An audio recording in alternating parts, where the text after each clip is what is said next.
Голос отца — уверенность. Я не обязан знать все, но я могу быть уверенным.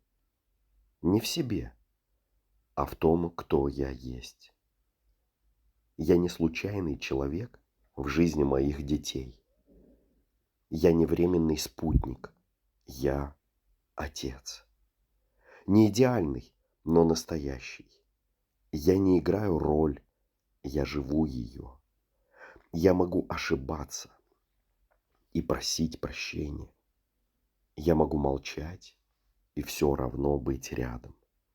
Сегодня я не делаю великие дела, но своим присутствием я строю дом.